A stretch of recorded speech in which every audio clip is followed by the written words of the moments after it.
Evangelho de João, capítulo 5, que a palavra do Deus vivo possa nos fortalecer e nos alimentar nessa manhã. Passadas essas coisas, havia uma festa dos judeus e Jesus foi para Jerusalém. Existe ali, junto ao portão das ovelhas, um tanque chamado em hebraico Betesda, que tem 5 pórticos. Neste jazia uma multidão de enfermos, cegos, coxos, paralíticos, esperando que a água se movesse, porque um anjo descia de tempos em tempos e agitando-a, e o primeiro a entrar no tanque, uma vez agitada a água, sarava de qualquer doença que tivesse. Estava ali um homem enfermo, havia 38 anos. Jesus, vendo-o deitado, sabendo que estava assim havia muito tempo, perguntou: "Você quer ser curado?" O enfermo respondeu: "Senhor, não tenho ninguém que me ponha no tanque quando a água é agitada. Quando tento entrar, outro enfermo chega antes de mim." Então Jesus lhes disse: "Levante-se, pegue o seu leito e ande." Imediatamente o homem se viu curado e, pegando o leito, começou a andar. E aquele dia era sábado. Por isso, os judeus disseram ao que tinha sido curado: "É sábado, nesse dia você não tem permissão para carregar o seu leito?" Ao que lhe respondeu: "O mesmo que me curou me disse: pegue o seu leito e ande." Perguntaram-lhe: "Quem é o homem que disse a você: pegue o seu leito e ande?" Aquele que tinha sido curado não soube responder, porque Jesus tinha se retirado por haver muita gente naquele lugar. Mais tarde, Jesus o encontrou no templo e lhe disse: "Olhe, você foi curado. Não peque mais, para que não lhe aconteça coisa pior."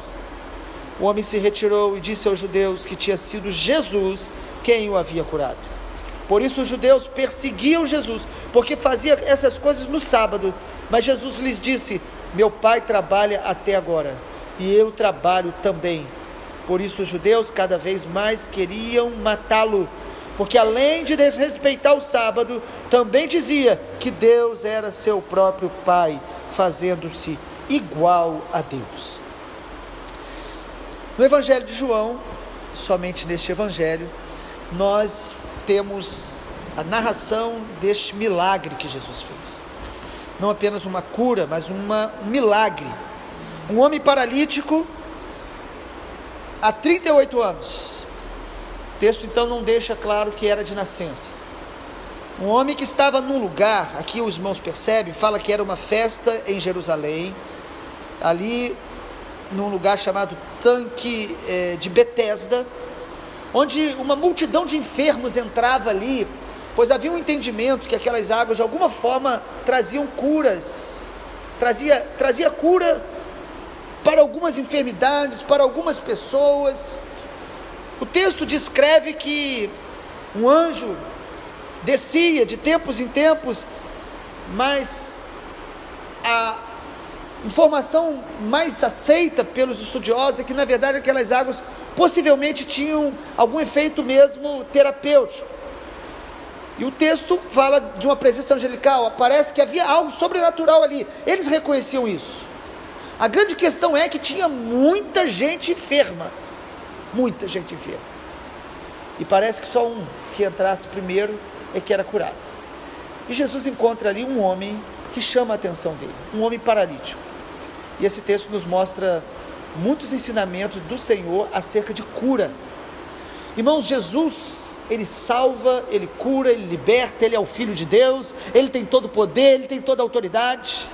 Mas tudo que Deus faz, Ele faz com propósito.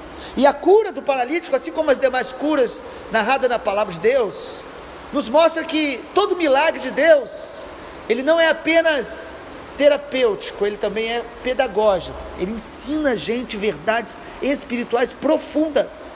Jesus não curava apenas para que a pessoa ficasse boa, ele curava para manifestar o reino de Deus, para revelar o Pai, para revelar quem ele era, para salvar aquela pessoa. E Jesus encontra esse homem, e Jesus faz uma pergunta muito estranha para alguém que está enfermo há 38 anos. Jesus pergunta para ele: "Você quer ser curado?" Versículo de número 6. Você quer ser curado?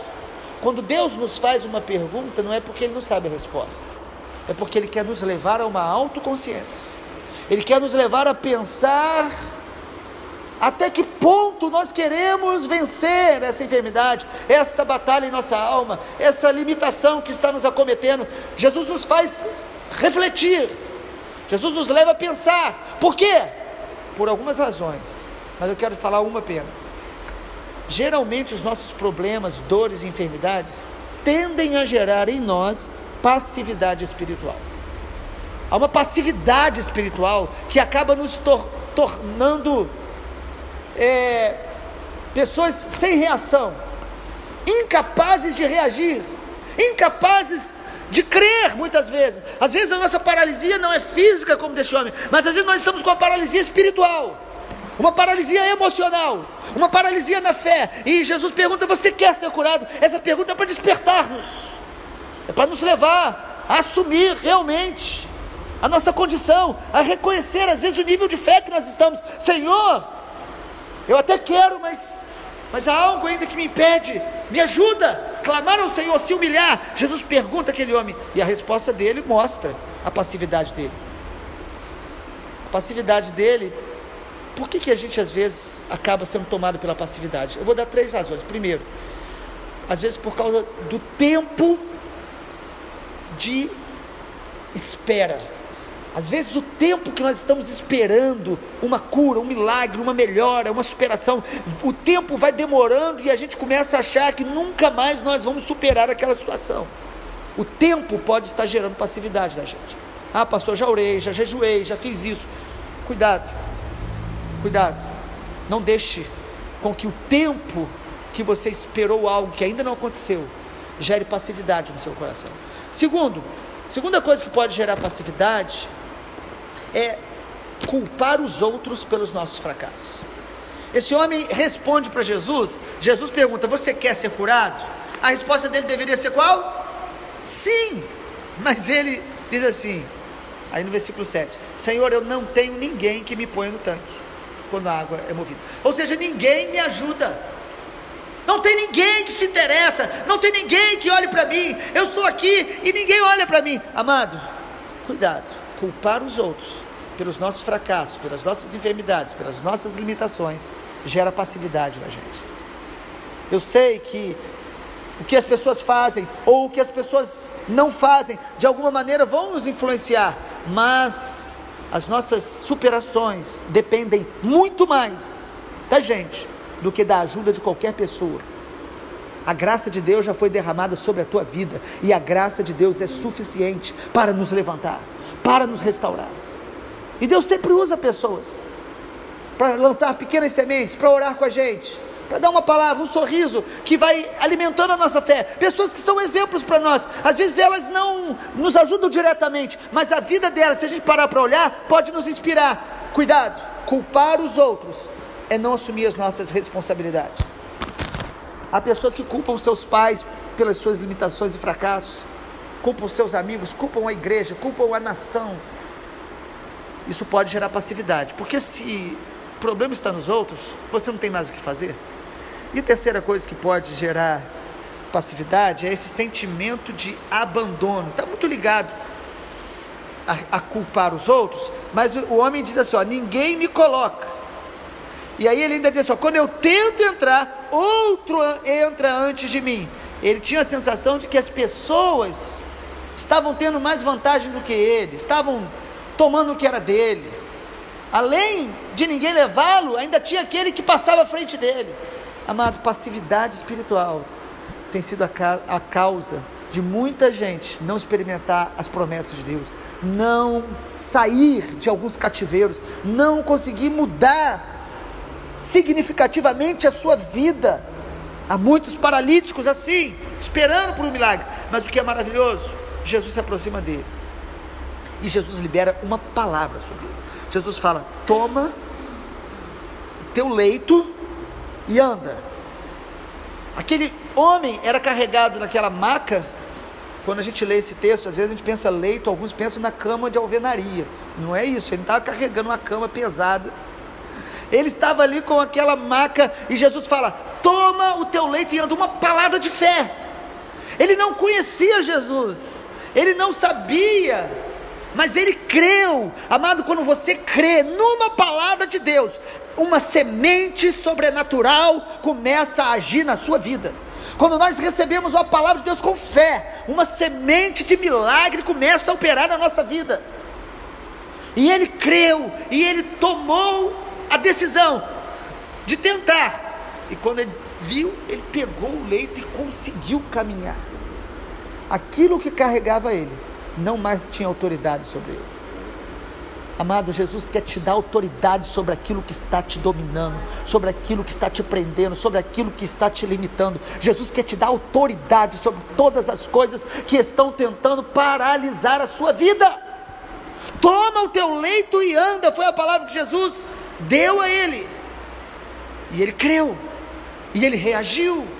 Nós precisamos, amado, nos rebelar contra a inércia. Nós precisamos sair deste lugar de paralisia espiritual, achando que a nossa vida espiritual, a nossa vida emocional, às vezes a nossa vida profissional, às vezes nós vamos nos entregando a um sentimento de fracasso, de derrota, de conformismo.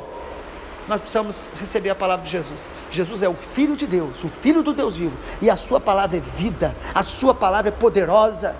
A Bíblia não é um livro de filosofia, de conselhos para uma vida boa. Não, a Bíblia é a palavra de Deus, semente sobrenatural, que salva, que cura, que liberta, que renova a esperança, que renova a fé. A fé vem pelo ouvir, e ouvir a palavra de Deus, mas é ouvir com o coração aberto, disposto a obedecer, disposto a dar passo. Esse homem deu um passo, foi curado, recebeu um grande milagre.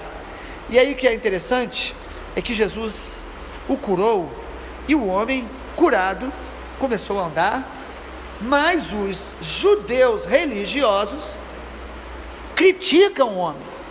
E aqui você vai começar a perceber este conflito entre o reino de Deus, entre Jesus e a religião oficial, que achava que tinha o monopólio de Deus, que se achavam os donos da verdade, mas que não se rendiam de fato ao Deus vivo.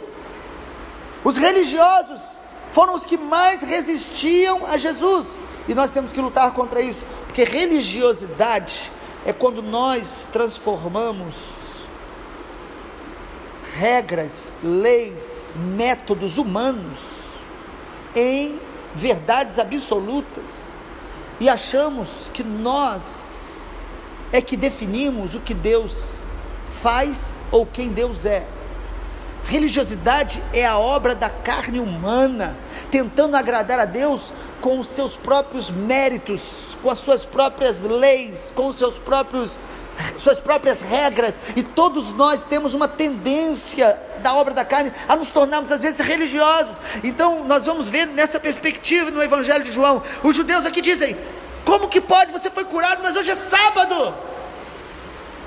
A religião geralmente idolatra lugar, dia, métodos, pessoas. O judaísmo foi dado por Deus a revelação da lei em Moisés, mas eles tornaram a revelação de Deus em uma religião que resistiu a Jesus, que resistiu ao reino de Deus, que resistiu ao Espírito Santo. E se lermos Atos capítulo 7, você vai ver que Estevão prega dizendo o seguinte: desde Moisés, desde Davi, vocês sempre resistiram ao Espírito Santo, mesmo com a lei, mesmo com os profetas, havia uma resistência.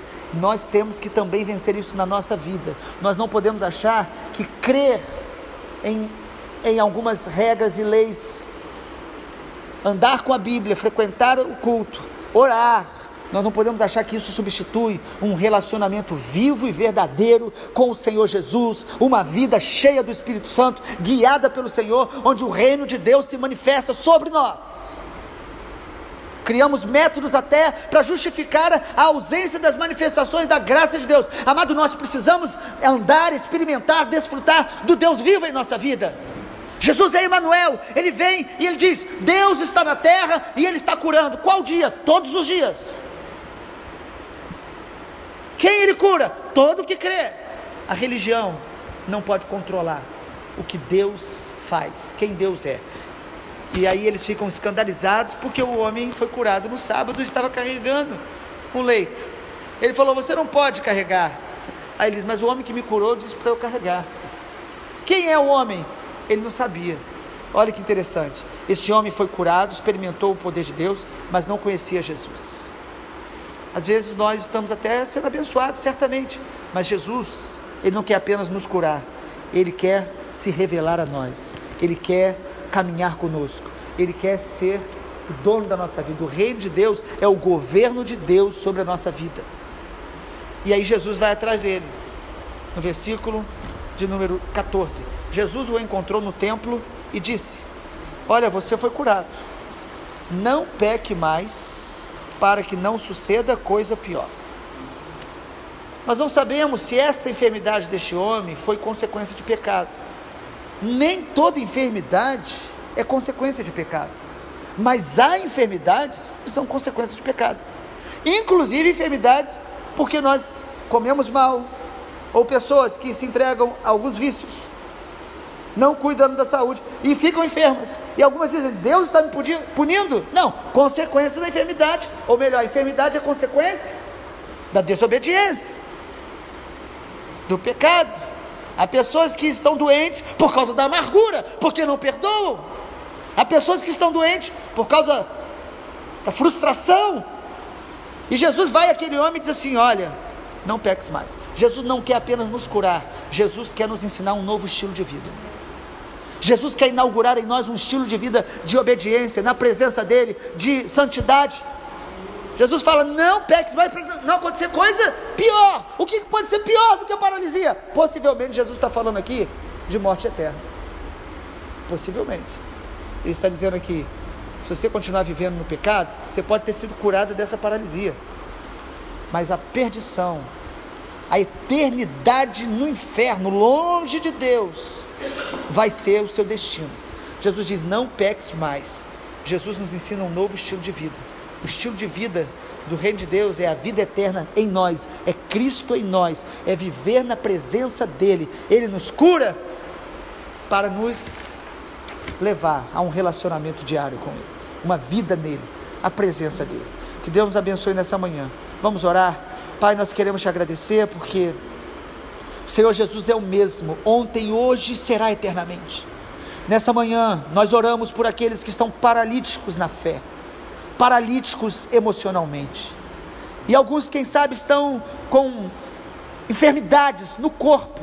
Em nome do Senhor Jesus, nós liberamos uma palavra de cura, de milagre, em nome do Senhor Jesus. Enfermidades, nós repreendemos agora a sua presença em nossas vidas, repreendemos e expulsamos toda dor, toda enfermidade, em nome de Jesus. E em nome de Jesus nós nos tomamos posse da palavra viva de Deus, que nós vamos caminhar, nós vamos nos levantar, nós vamos tomar aquilo que estava nos prendendo e vamos ter autoridade agora, em nome de Jesus, para caminhar, e nada vai nos paralisar mais diante do propósito de Deus, da vida de Deus em Cristo Jesus.